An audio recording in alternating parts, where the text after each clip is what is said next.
Dear friends,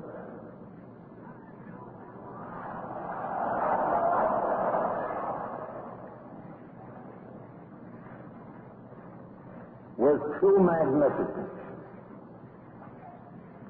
and superb clarity, Byrne has been portraying the reality of our responsibility to the future. And he has been restating to us those eternal verities that gather around love, which are the substance of our aspiration. In effect, he has said, without humility, there can be no genuine responsibility. And lacking humility and responsibility, there can be no outgoing love freely given.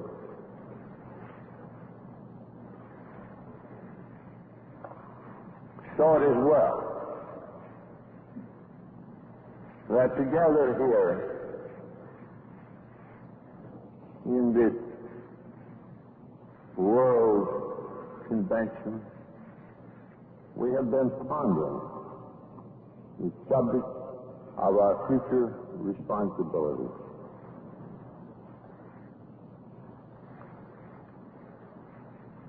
Since these cover a rather wide range, I think that my comments on them upon responsibilities partly or only unfulfilled could be best packaged up for you were I to paraphrase an article recently done which some of you have seen in the grapevine. So, as a starter, dear folks, here goes. In AA's 30th year, responsibility is our theme. So it was titled. On the occasion of this, our 30th anniversary, it is ever so fitting that our keynote is AA responsibility. All of us have been thinking of those 3 decades of AA life that are now history. Stirred by gratitude quite beyond expression, we here give thanks to God, whose grace has made it possible for us to achieve that quality of responsibility which has brought our fellowship into its present state of well-being and worldwide reach. As you and I look back over the years, we are quite unable to conceive of more than a mere fraction of what God has wrought among us. None of us can imagine the awful sum of the suffering that was once ours, nor the aggregate of the misery that has been the lot of those near and dear. Then, too, who can begin to understand the mysterious nature of our transforming spiritual experiences, those gifts of God that have opened to us of AA a new world of being and doing and living. Indeed, our blessings have been quite beyond any human comprehension. Here at Toronto, we see countless new faces. Many from distant tongues are heard, from distant lands are heard to speak in other tongues. We are dramatically reminded that the sun never sets upon this fellowship, that 350,000 of us have recovered from our malady,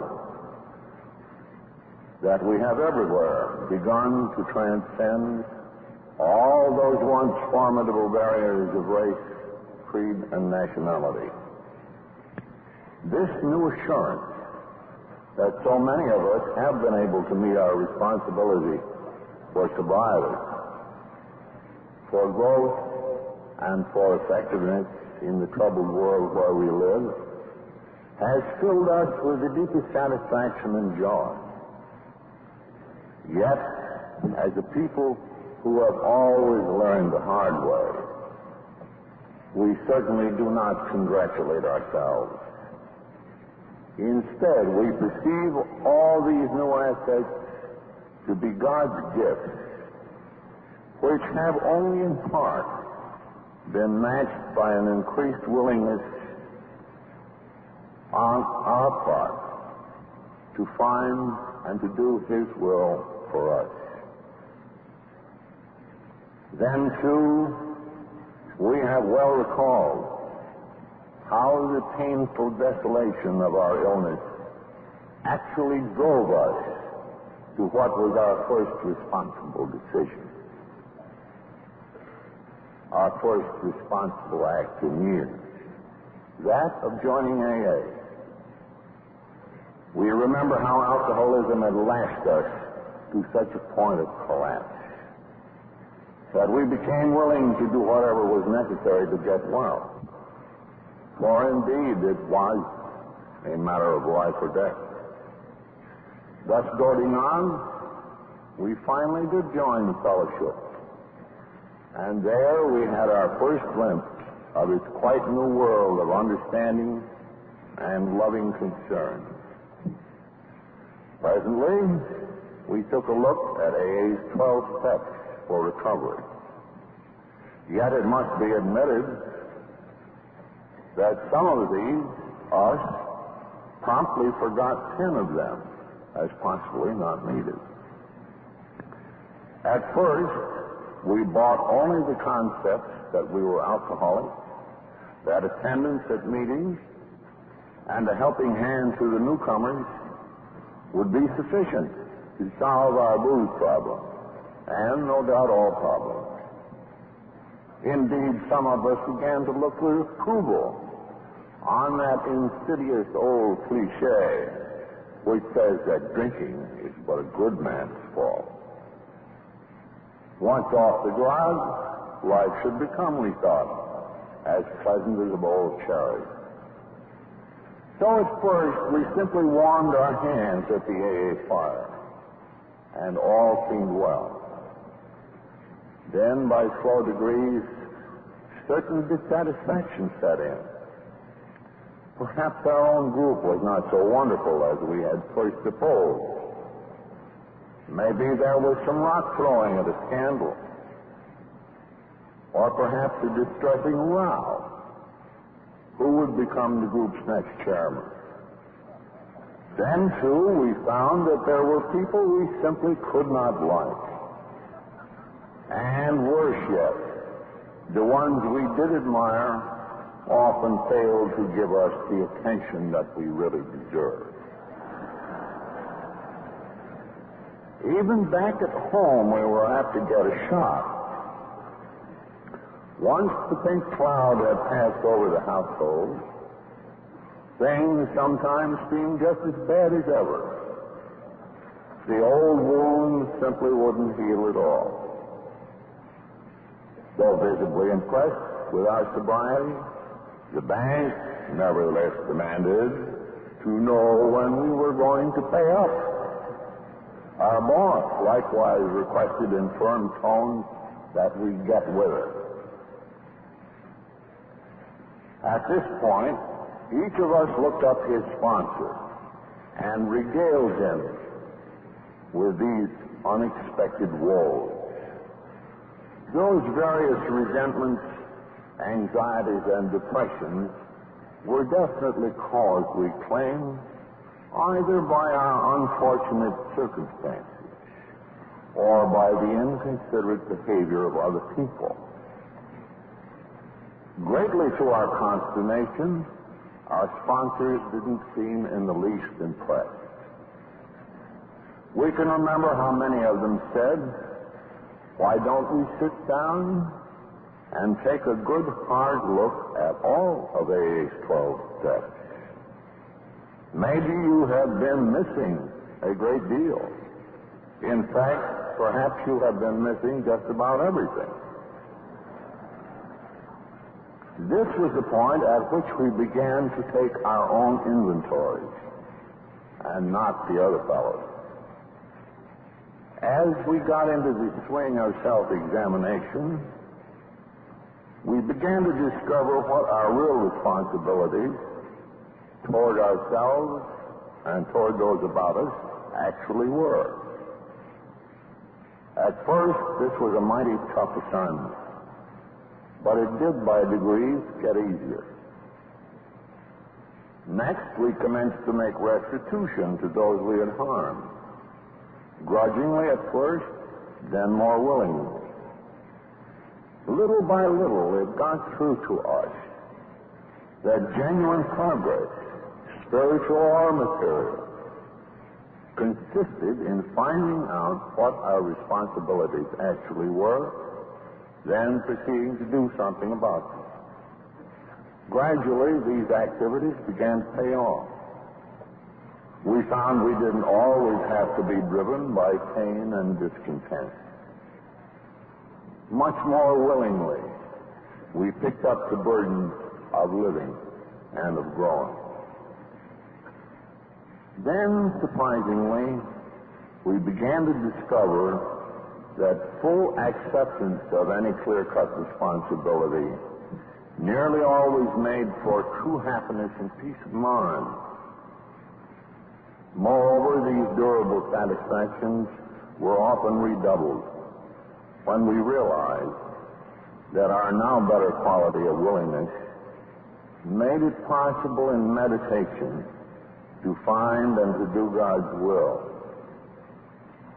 At last, we joyfully knew that at least most of the time, we really wanted a life of willing responsibility.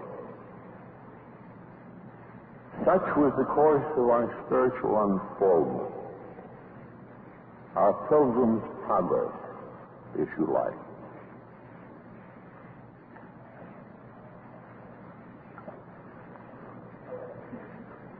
As it has been with each of us, so has it been with each group and with AA as a whole.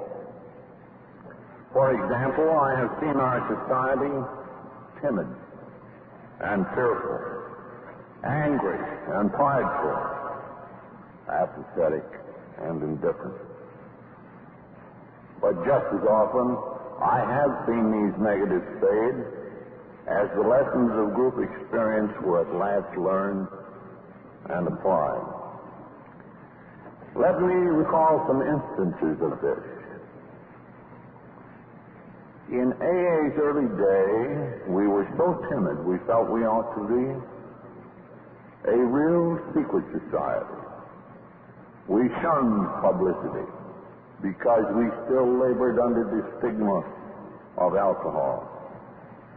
Also because we thought that publicity might overwhelm us by an influx, now mark this, of so-called undesirable people.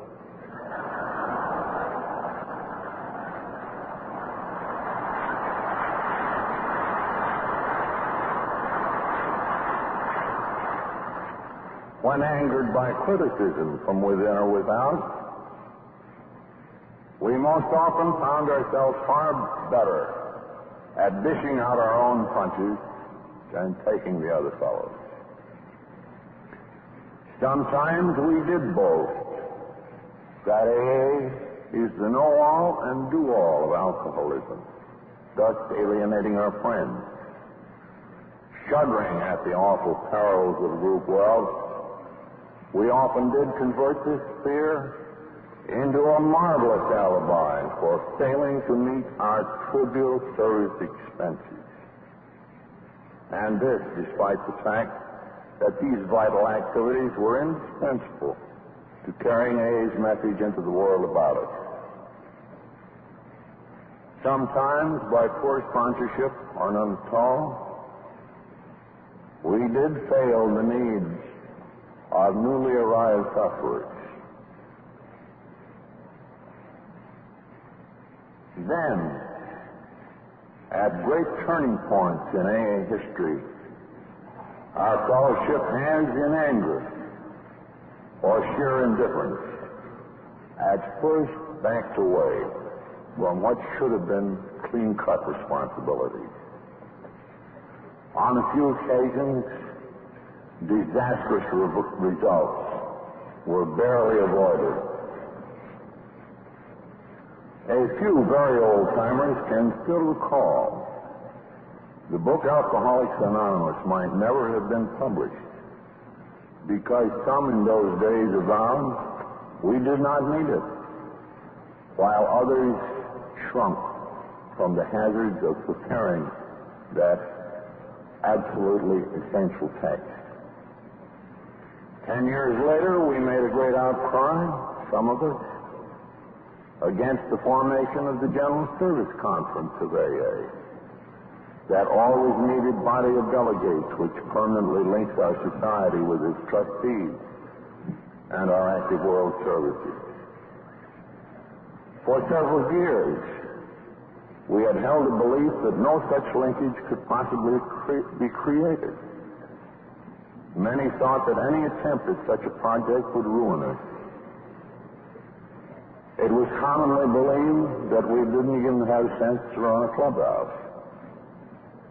In consequence, this crucial undertaking nearly fell by the wayside from the sheer weight of indifference, or maybe heavy attack, and little faith.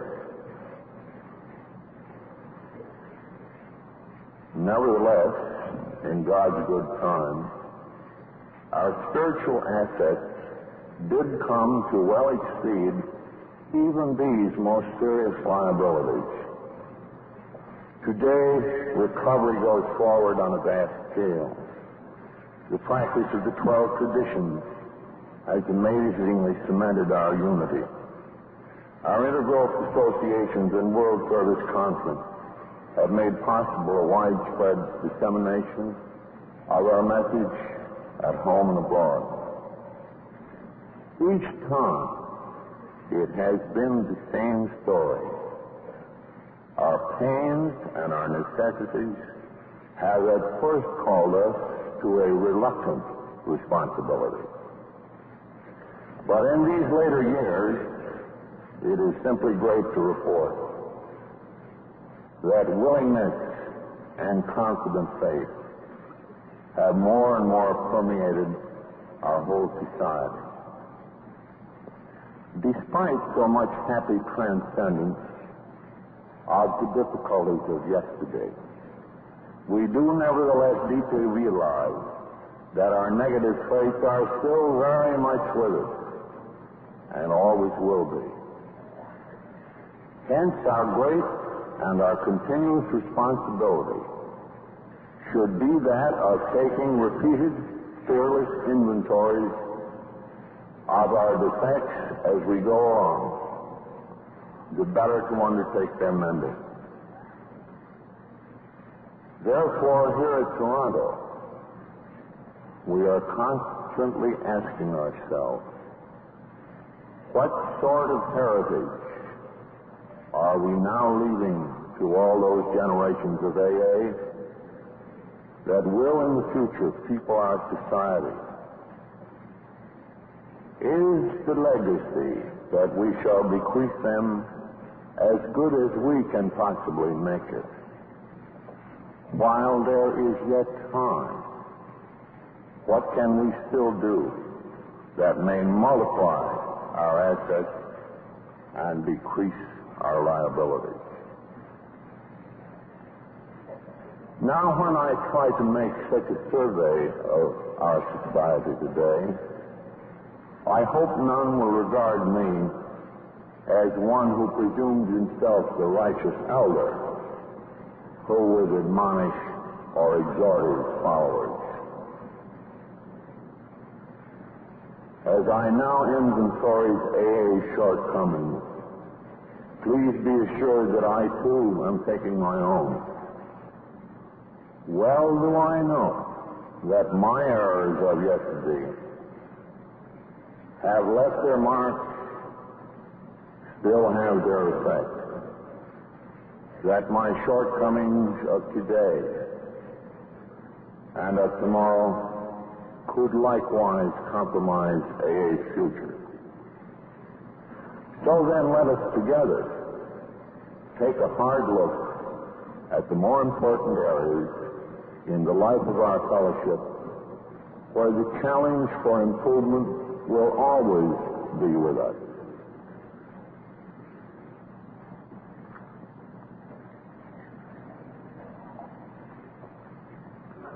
Our first concern should be for those sufferers of alcoholism that we are still unable to reach. Let us humbly recollect that throughout the world today, there are some 20 million alcoholics, 5 million situated in the United States alone. These unbelievable numbers are, of course, in all stages of the sickness. Some cannot be reached because they are not ill enough. Others because they are already hurt too much. Many suffer mental and emotional complications that seem to foreclose their recovery chances. However, it would, I think, be conservative to estimate that at any particular time there are perhaps 4 million alcoholics throughout the world who are able, ready, and willing to get well, if only they knew how.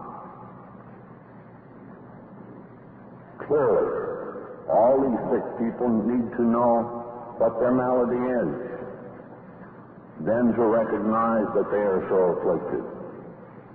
Being so made ready, they then need to be brought within our reach, or indeed within the reach of any other agency of rehabilitation.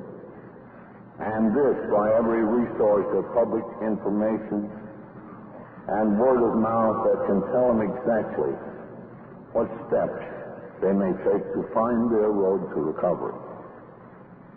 When we remember that in 30 years of AA existence, we have reached but a small fraction of those 4 million we might have been able to help at any time, we commence to get an idea of the immensity of our future task and of the vast responsibility with which we shall always be charged.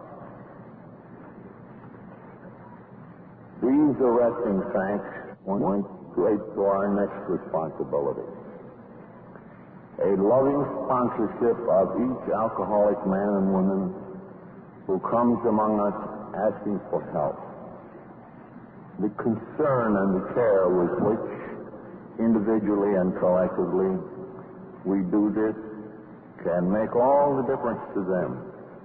Again, I say, the difference between life or death. Indeed, this particular activity is the greatest expression of gratitude that we can ever make for what we ourselves have so freely received. Perhaps 1 million alcoholics have taken a good look at AA during the last 30 years. Should we not then soberly ask ourselves, what became of those 600,000 and more of fellow sufferers who did not stay with us? How much And how often did we fail all these?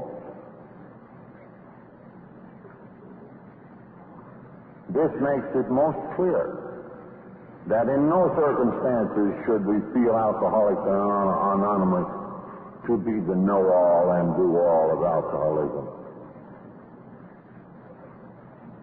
Right here in Canada and the U.S. alone, we have perhaps 100 agencies engaged in research, alcohol education, rehabilitation.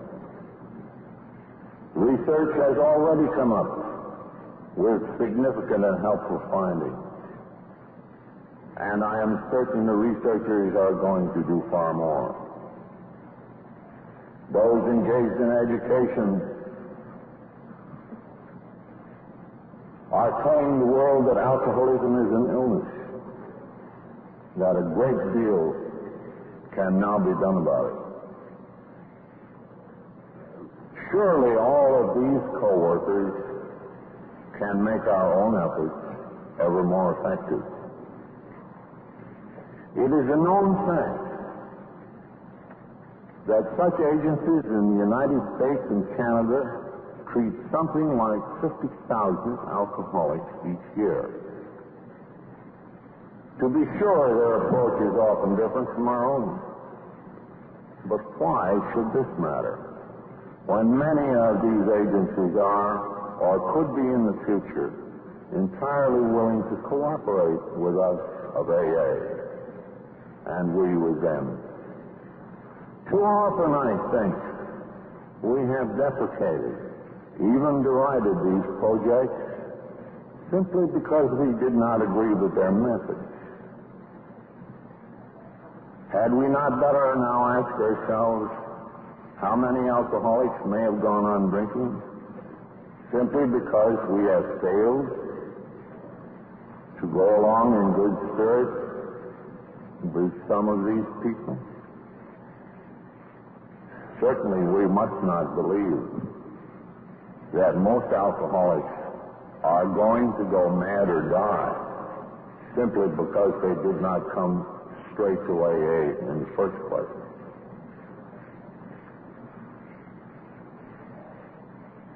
Now let's have a look at this matter of criticism, especially the criticism of AA that is made in the world about us. For years, our society has been amazingly exempt from those usual barbs that are pitched at all movements of any consequence, whether these be social, political, medical, religious. But when this quite usual thing does happen to us of AA, I think we are apt to register undue shock, maybe anger when people find fault. Sometimes we have become so disturbed that we cannot even benefit by constructive criticism. We are even less likely to be good-natured about criticism that isn't so good. That is, criticism that is slanted or downright unfair. These are very natural attitudes, and I must say they are not widely general among us. Yet it is still a fact that many of us do so still react when we are hit where we live. However satisfying these brands of resentment to some of us personally, they make us no friends, nor can they serve any useful purpose. Therefore, to react wisely and in good spirit to all criticism should be our constant aim.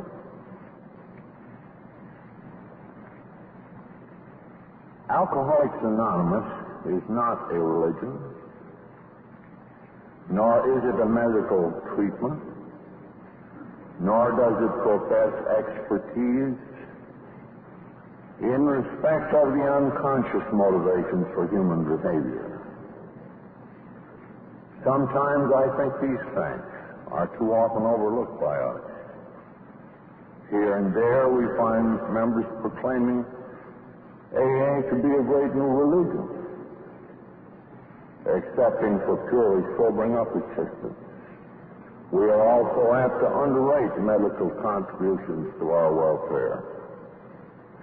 Because the relatively new art of psychiatry does not yet sober great numbers of drunks, we are prone to discount the values of that profession.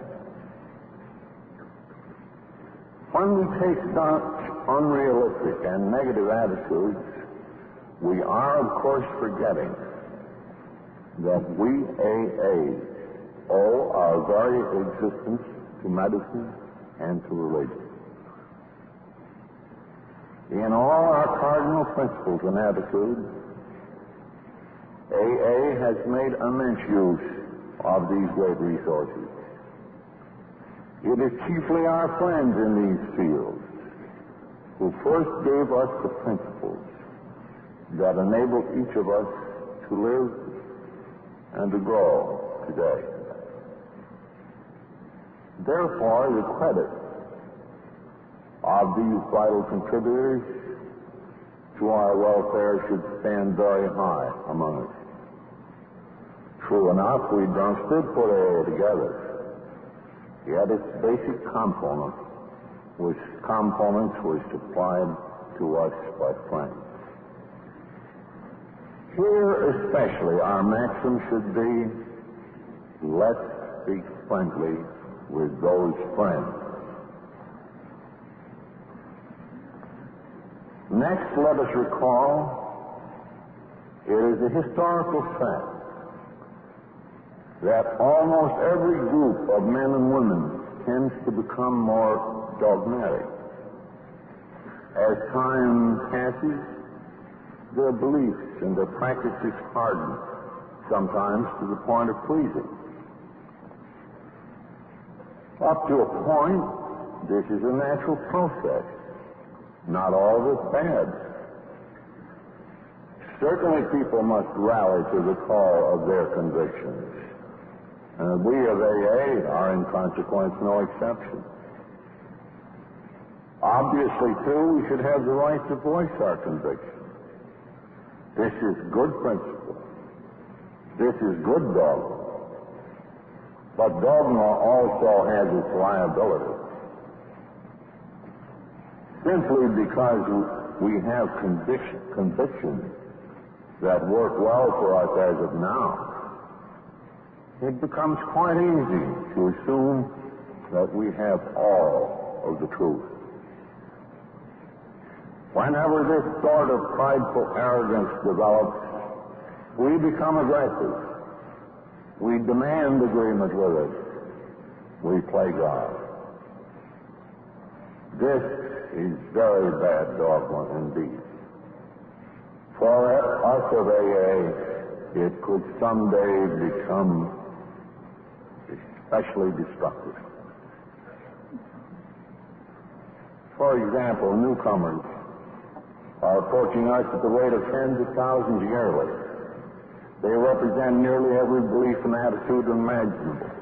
We have atheists and agnostics, people of many races, cultures, religions.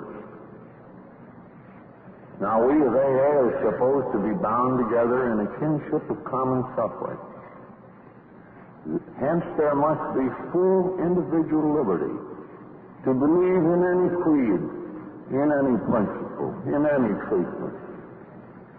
Surely these are liberties to be remembered by us. Therefore, never let us pressure people with our individual or even with our collective views. Instead, let us accord to each other that respect and love which is truly the due of every human being as he tries to make his way toward the light. Let us always try to be inclusive rather than exclusive.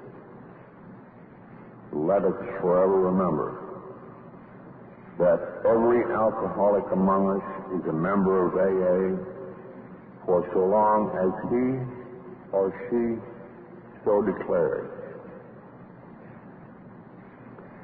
Some of our obvious perils will always gather around money, around controversies within and without, and about that ever-present human temptation to scramble for personal prestige and power. Our world of today is shattered by these untoward forces. So let us remember that alcoholics, we have been even more subject to these forms of destruction than other peoples. Thank God we do have, and I trust continue to have, a tremendous awareness of our responsibility for improvement in respect of these allurements. Our very survival and effectiveness will always depend on such an awareness. However, the unreasoning fear of such evils should never deceive us into absurd rationalizations. When lively debate and forthright action becomes a clear necessity, for fear of the ogres of prestige or personal power, we should not weakly fail to endow our leaders in service with our full trust and a suitable authorization to act for us. Yes, prudence is a great virtue, but timid indecision is often the greatest of vices. This is because no fellowship can exist or even prosper if it be leaderless. So let us of AA never sidestep needed implicit in our situation the difficult question of who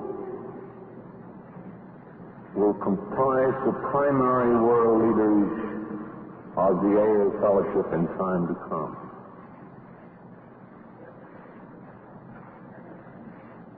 For a long while, there has been, of course, no doubt that our future top leadership will have to be chosen from our more important body of world servants, our trustees, the trustee members of the General Service Board. Most certainly, we cannot remain leaderless at the very apex of our society.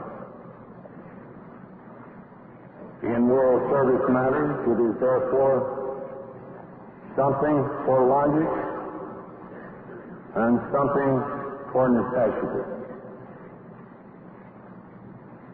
that our trustees will have to constitute the personal world leadership of AA's future. There is no other choice. Certain of this much, one might suppose that this serious question of AA's future leadership had already been settled. Yes, strangely enough, it has not been settled. Few AAs yet realize the gravity of the dilemma in which we who have been deeply concerned with this problem have found ourselves over the last 10 years. Happily, I now speak to you in no alarm because I believe that this question can soon be sensibly and responsibly resolved. Our dilemma of indecision has been as follows. As most of you know, AA's General Service Board includes two classes of trustee members.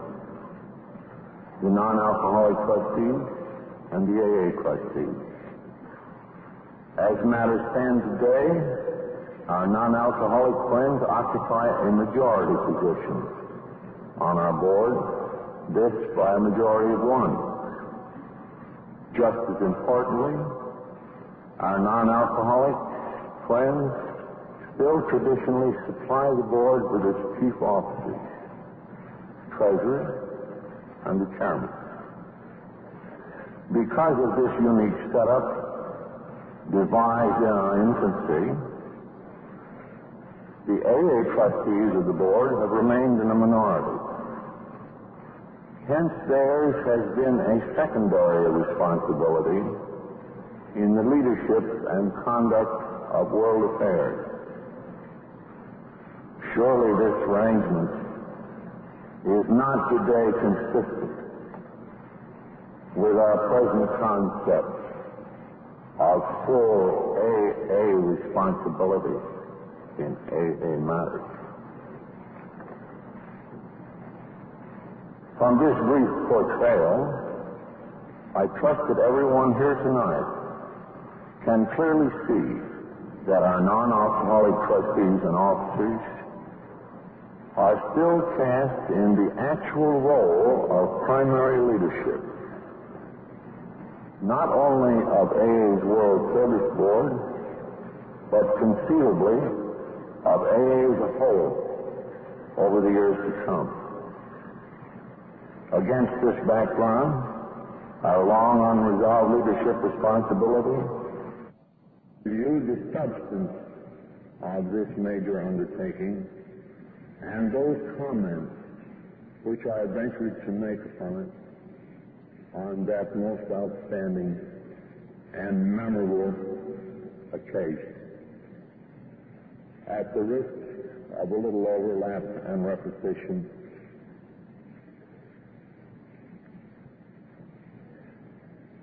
to you, I did speak to the 1965 conference delegates as follows. Dear members, speaking on behalf of AA's Board of Trustees, our devoted friend and chairman, Dr. Jack, has called upon us to face a far-reaching responsibility. Future AA historians will no doubt record this occasion as a major turning point in the unfoldment of our well-loved fellowship.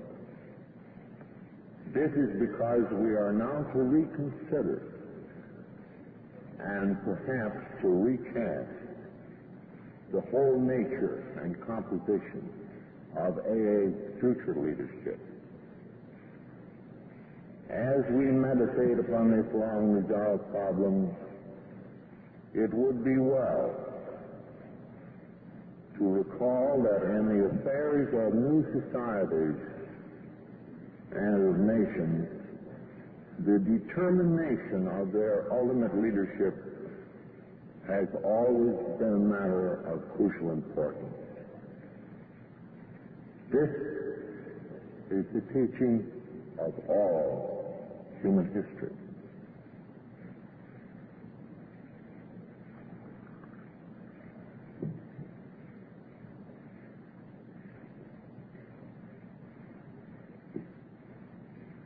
Dr. Jack has specifically requested us of Alcoholics Anonymous at the level of the Board of the Trustees to assume the primary role in the conduct of world affairs.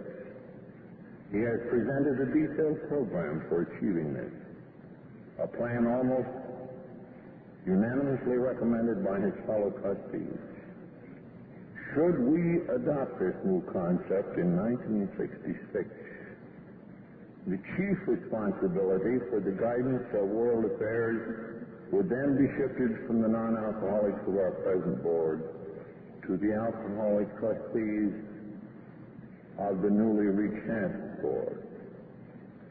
Our recast board would then be composed of 14 AA trustees and 7 non-alcoholic trustees. 7 of the AA members would be chosen from suitable areas of the U.S. and Canada on the basis of their AA leadership qualifications. The remaining 7 would be selected on the basis of their several high standards of business, professional, and administrative skills.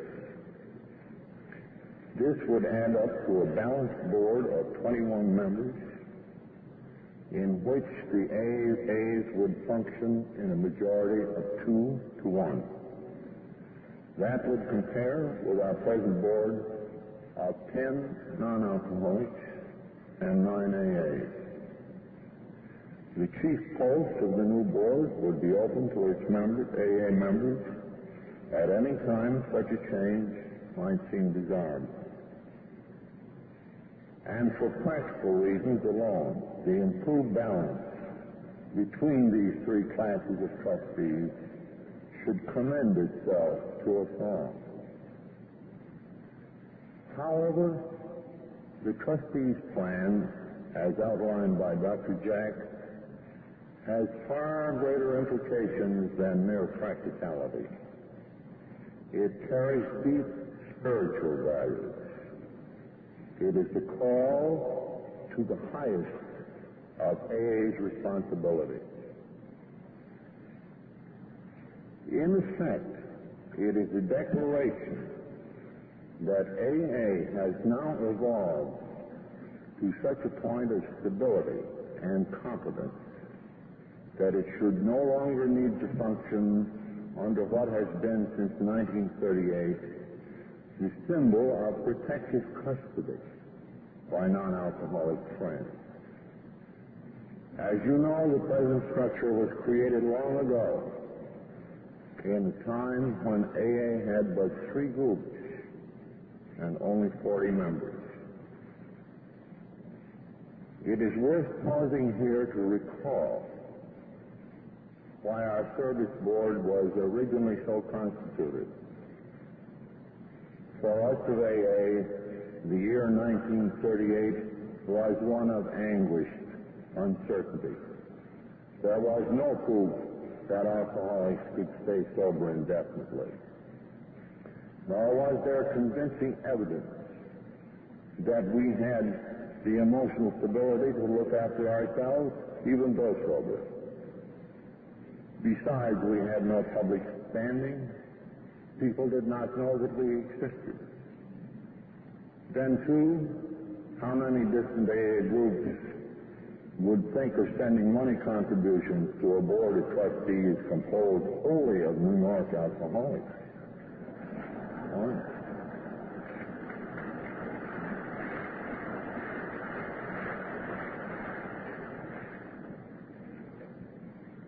This, dear friends, was the climate of fear and indecision that darkly overcast us in that early time. Nevertheless, it had already become clear that our infant society would have to head up somewhere. At the top of our growing pyramid of membership, there would need to be erected a beacon light whose illumination might carry AA's message on the far reaches to those who still suffered alcoholism. Lest one day its radiance be snuffed out by drinking relapses and irresponsibility. We felt in those days that we dare not tend this lighthouse all by ourselves. Some kind of certain protection we thought we had to have. But what kind of protection? The answer that we proposed in 38 is now history. We asked carefully chosen non-alcoholic friends to become a majority of the trusteeship. We agreed to make this status legal. We stipulated that there should always be a non-alcoholic chairman and likewise a treasurer. Frankly admitting that AA would have to have such a protectorate, we did somberly estimate that should every one of the AA trustees get drunk, our board could nevertheless continue to function by reason of its non-alcoholic members. Happily, we can now smile at these excessive fears and elaborate precautions. During the past 27 years, only 2 AA trustees have been waylaid by alcohol. Meanwhile, our message has been carried worldwide most effectively indeed. Half our present membership, much of our unity, has been due in large measure to the efforts of the AA World Service on the Board of Trustees, in the General Service Office, and more lately in the General Service Council. Of course, we service workers have witnessed severe emotional storms, but none more serious than those which affect most other societies. But in every single instance, these disturbances have been successfully overcome by the immense spirit of dedication that has always characterized every level of our worldwide efforts. The record speaks for itself. Today, we know that we need not fear alcoholism, nor excessive emotional instability. Now let us look back over the years and inquire what has been the value of our non-alcoholic friends all this while. Without hesitation, I can tell you that their value has been quite beyond any reckoning. Only God himself could add up their score. Therefore, I deeply hope a sizable contingent of these friends will continue to remain with us, just as the new plan provides.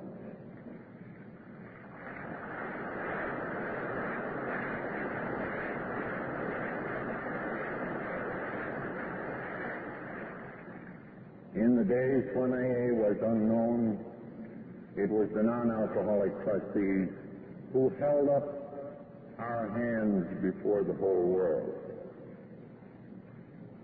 They supplied us with ideas that are now a part of the working structure of headquarters. They cheerfully and voluntarily spent hours on end working side by side with us, sometimes among the grubbiest of the details.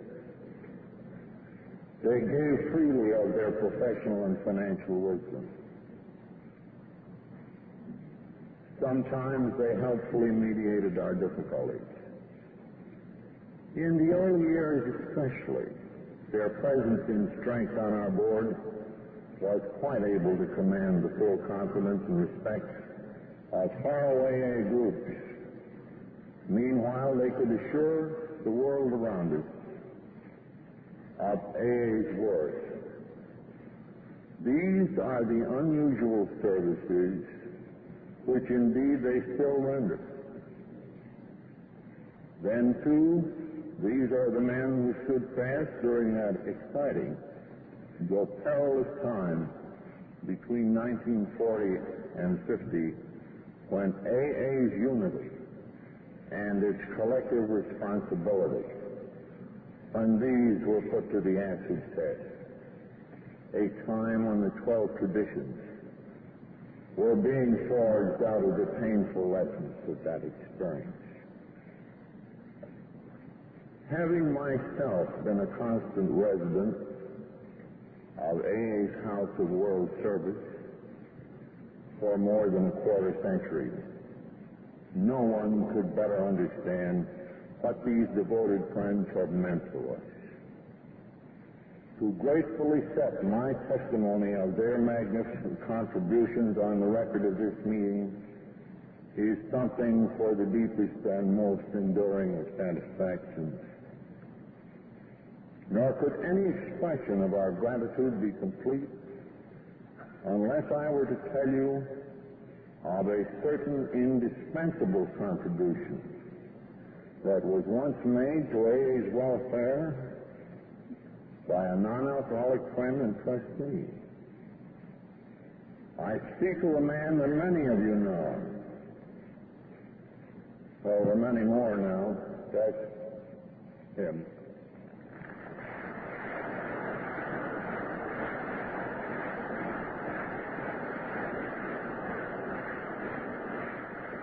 I speak of our one-time chairman,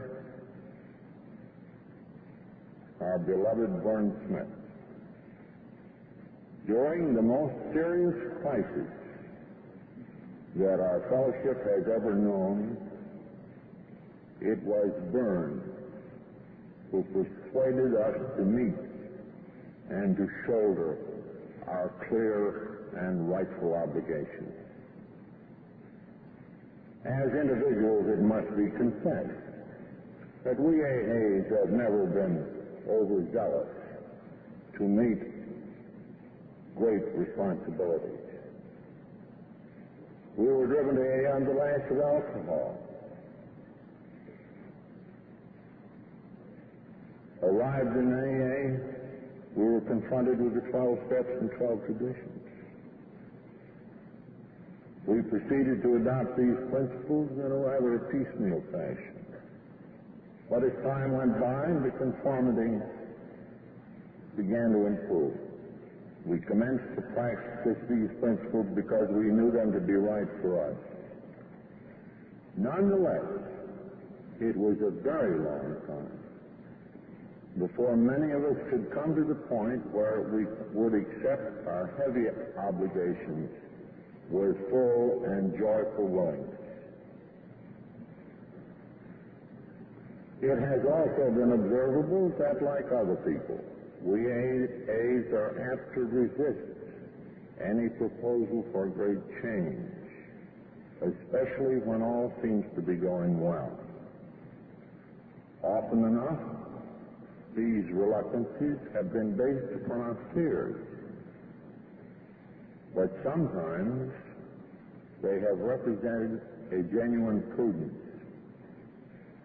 This latter quality of conservatism has occasionally prevented ill-considered or hasty judgments upon important matters. What has been true of us as individuals has necessarily been true of AA as a whole. There was heavy opposition to the creation of the World Trusteeship in 39, to the book Alcoholics 38, to the book Alcoholics Anonymous in 39. I still tremble when I recall the truly fierce resistance that arose in 1946 when our General Service Conference of Alcoholics Anonymous was first proposed. It was then seriously believed by a large majority of AAs that the temptations and risks of such a complex venture as this would be too much for us. However, we may now thank God we finally did face and accept those vital and clear-cut responsibilities. Nevertheless, on every one of these occasions, we found that we had to be strongly persuaded of the absolute need for change. There had to be manifest at those times a solid core of constructive and convincing personal leadership.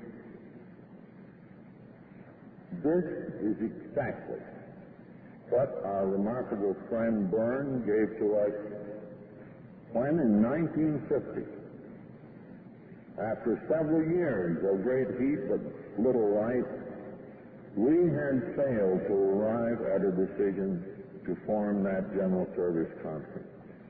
It was his personal leadership that saved the day for AA.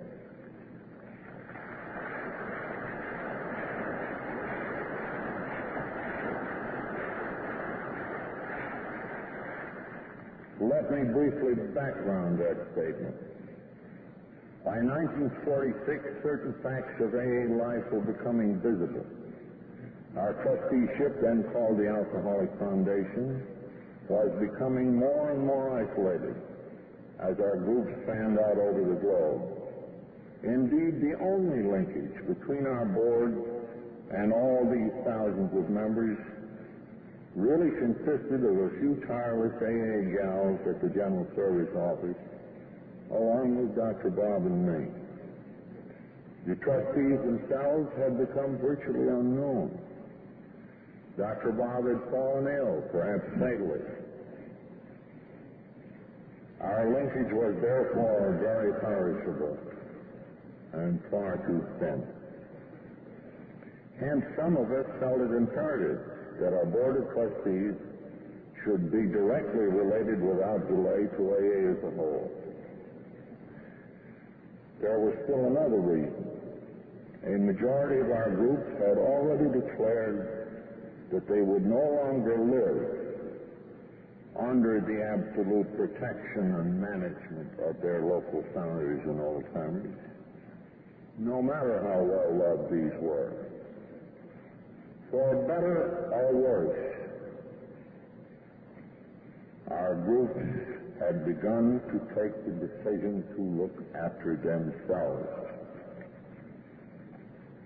This was the AA revolution which led to the writing of Tradition 2, whose principles of AA function provide that the group conscience shall be the final authority for active services, and that trusted servants named by the groups shall act in their behalf.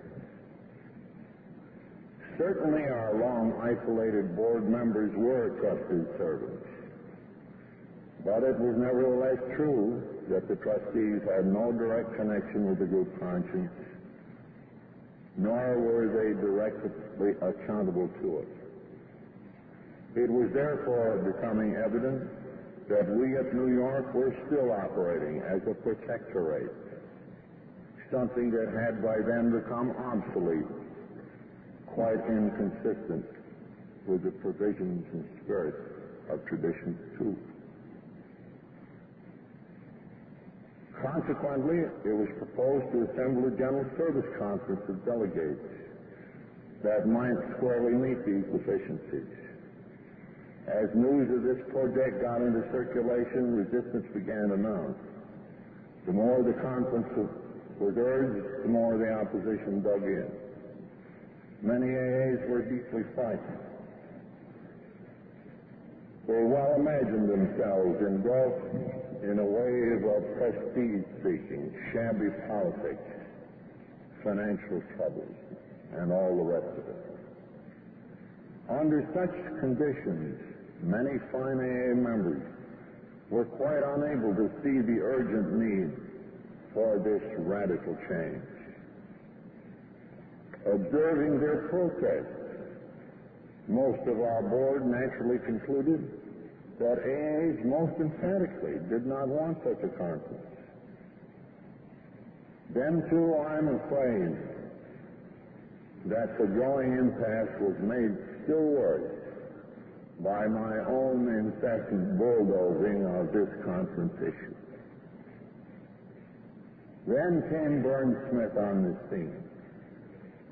With matchless diplomacy intact, he began to point out that the actual risk of the conference venture was, in his belief, far less than the risk of doing nothing at all. A policy which he thought would in the future result in a collapse, or certainly a grievous impairment of AA at its very heart of service. He deeply felt that we must not risk such a debacle at headquarters, a calamity from which we might never wholly recover. He also continued to remind us that self-direction was the very first responsibility of every democratic society, such as ours had in Tradition 2 already claimed it was. As we all know, these views of Burns were finally accepted. I shall never forget that wonderful day in his office when the Trustees Committee on Structures recommended immediate creation of the General Service Conference of Alcoholics Anonymous. To our friend Burns, we therefore owe that we sit in this gathering of that General Service Conference today.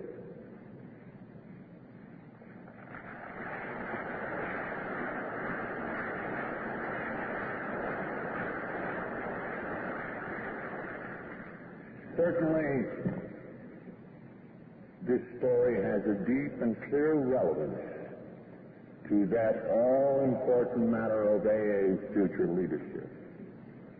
The question that is again before us, and one which has been 10 years under deep debate, now is ever so evident that Dr. Jack has been performing us a similar service, a service of unique importance, one like Burns in the earlier time. To him and to his fellow trustees, we of Alcoholics Anonymous therefore owe a similar tribute. It is greatly due to Dr. Jack's wise and patient leadership in this time of change that we have the trustees' plan before us. A plan which, if we adopt it, will mark our last basic step in the evolution of AA's World Service structure. Most assuredly, I hardly need say that I do endorse the trustees' plan. Its unfoldment in this General Service Conference meeting is one of the most inspiring and heartwarming events of my entire AA life. Finally, let us reflect together upon the high spiritual content of this all-important project. As we know, all AA progress can be reckoned in terms of just two words: humility and responsibility. Our entire spiritual development can be actually measured by the degree of our adherence to these magnificent standards. Ever deepening humility, accompanied by an ever greater willingness to accept and to act upon obligations. These are truly our touchstones for all growth in the life of the Spirit. They hold up to us the very essence of right being and right doing. For it is by them that we are able to find and to do God's will. Let us therefore consider the spiritual gifts which our friends, the non-alcoholics, have today offered for AA's future welfare. They have offered to reduce their numbers by 3. Still a board majority holding its chief post. Our non-alcoholics all these years have been cast in the role of guardians, a responsibility that they have never really been called upon to meet. Therefore, this old-time symbol of protection long since became almost meaningless. Our friends recognize this. Therefore, their new trustees' plan provides that the non-alcoholics would in the future act in a minority, thus becoming our associates. In making this humble offer, they have called upon us of AA to assume the highest of responsibility, the guidance under God of our own lives as a fellowship. If then this is their demonstration of humility, what is going to be our demonstration of responsibility? As to a family just coming of age, they have in substance told us, the world of the future stretches before you, and you are well prepared. Go out into it fearing nothing. Our faith in you is confident. Indeed, it is very strong.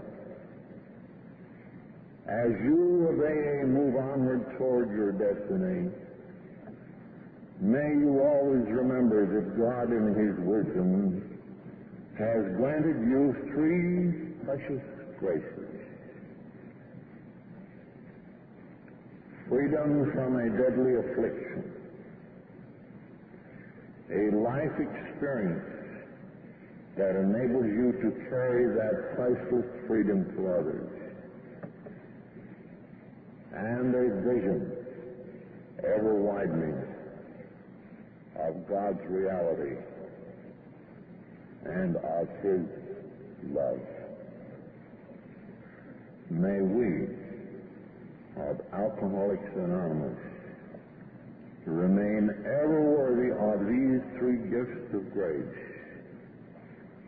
and especially of the supreme responsibilities that are now ours for so long